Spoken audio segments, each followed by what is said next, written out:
في كل مكان.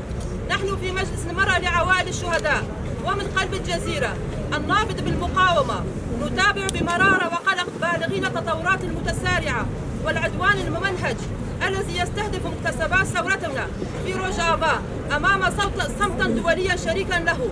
إن ما يجري اليوم ليس مجرد صراعا عسكريا بل إبادة لإرادة المرأة وكسر شوكة المجتمع الذي تنفس الحرية بفضل تضحيات أبنائنا وبناتنا.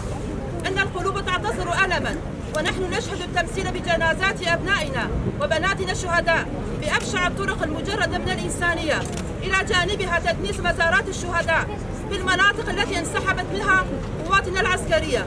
إن الاعتداء على أضرحة الشهداء الذين ضحوا بأنفسهم من أجل الإنسانية ضد أكبر تنظيم إرهابي وتدمير شواهد القبور ونبش رفعة أبطالنا ليس إلا دليلا على إفلاس أخلاقي وجريمة حرب يندى لها جبين الإنسانية.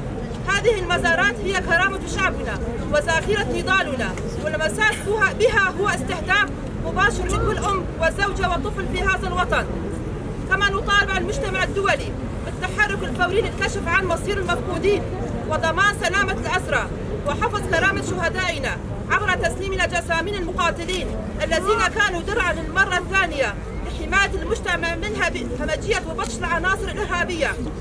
وأننا في المجلس المرأة نرى بوضوح الأسلوب الانتقامي والممارسات الشيفونية التي تقوم بها الحكومة المؤقتة وفصائلها.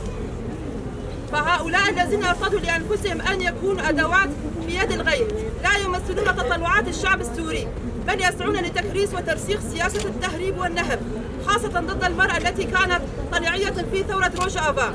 بناء عليه إننا كأمهات أولاد وزوجات الشهداء نطالب الأطراف الضامنة لاتفاق وقف إطلاق النار، العمل على تسليمنا أبنائنا وبناتنا الشهداء الذين لا زالت جسامينهم في العراء، وهذا يعد انتهاكا لحرمة الشهداء ومنافيا لأخلاق الحرب.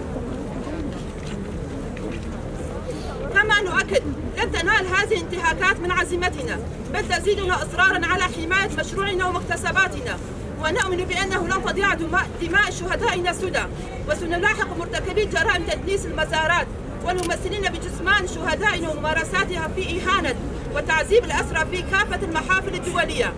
نناشد المنظمات الحقوقية والعالمية بالمداخلة الفورية بما يحصل بحق مقدساتنا وشهدائنا، هؤلاء الشهداء الذين ضحوا بأنفسهم من أجل القيم الإنسانية.